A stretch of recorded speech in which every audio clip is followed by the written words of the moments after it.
झारखंड में भी बीजेपी नहीं देना चाहता पिछड़ों को उसके अनुपात में हक और अधिकार।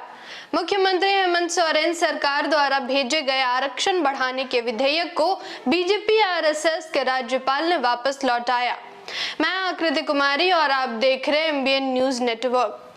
पिछले दिनों झारखंड के मुख्यमंत्री हेमंत सोरेन ने अन्य राज्यों द्वारा पिछड़ों के हित को ध्यान में रखते हुए अपने राज्य में भी सभी वर्गों को उसके अनुपात में आरक्षण बढ़ाने का प्रस्ताव अपने कैबिनेट से पास कर अंतिम सहमति के लिए झारखंड के राज्यपाल को भेजा था, मगर बीजेपी आरएसएस के राज्यपाल सीपी राधाकृष्णन ने हस्ताक्षर करने से मना कर दिया और संविधान का गलत व्याख्या करते हुए विधेयक को वापस कर दिया। झारखंड में ओबीसी की जनसंख्या के अनुसार संविधान के मौलिक अधिकारों के तहत 27% आरक्षण मिलना चाहिए, मगर अब तक मात्र 14% ही दिए जाने का प्रावधान था।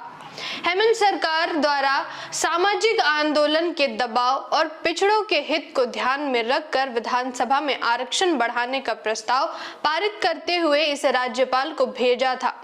राज्यपाल द्वारा दिया गया दलील बिल्कुल ही हास्यप्रद है, क्योंकि पहले से ही संविधान के दिए गए प्रावधानों के अनुरूप ही दक्षिण भारत के कई राज्यों में आरक्षण का प्रावधान उस राज्य के पिछड़े वर्ग के अलग अलग वर्गों के अनुपात के अनुसार आरक्षण का प्रावधान किया गया है।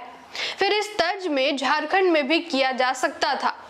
चिंतनीय बात है कि जिस ओबीसी ने ओबीसी के नाम पर बीजेपी को सत्ता में बिठाया, उसी बीजेपी ने सबसे अधिक नुकसान ओबीसी का ही किया है।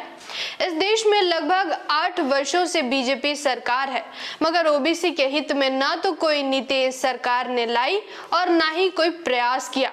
कुछ लोग ऐसा भी कहते हुए देखे जाते रहे हैं कि देश का प्रधानमंत्री तेली है और इस नाम से तेली जाति के लोग बीजेपी से बड़ी मात्रा में जुड़े हुए हैं। ऐसा झारखंड में भी देखा जा सकता है। बीजेपी सरकार आने के कुछ ही वर्ष बाद एक नए शब्द का बहुत प्रचार प्रसार हुआ, वो है अंधभक्त।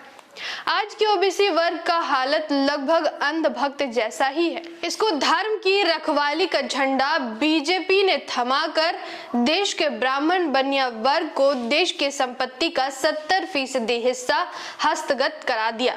झारखंड के ओबीसी को कांग्रेस बीजेपी ब्राह्मण बनिया तंत्र ने खतियान का झुनझुना थमा रखा है, जिससे वे अपने ही भाई आदिवासी के खिलाफ आज खड़ा हो गया है। इधर ये आपस में लड़ते रहे, उधर झारखंड में गैर संवैधानिक 10% आरक्षण का प्रावधान ब्राह्मण बनिया वर्ग के लिए लागू कर दिया। अब इतने समस्याओं के समाधान का एकमात्र विकल्प भारत का संविधान है।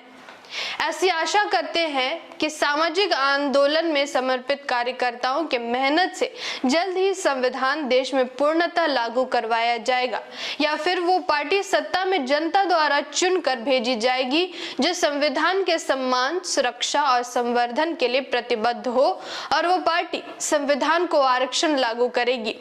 आपसे आग्रह है कि इस खबर को अपने सभी सोशल मीडिया के प्लेटफॉर्म्स में जरूर भेजें। जागृति के इस मुहिम में आप हमारा साथ और सहयोग दें। हमारे चैनल को सब्सक्राइब करें, साथ ही बेल आइकन को प्रेस कर दें ताकि नई वीडियो की नोटिफिकेशन आपको मिलती रहे। धन्यवाद। जय भीम, जय मूल निवासी, जय संविधान, जय भारत।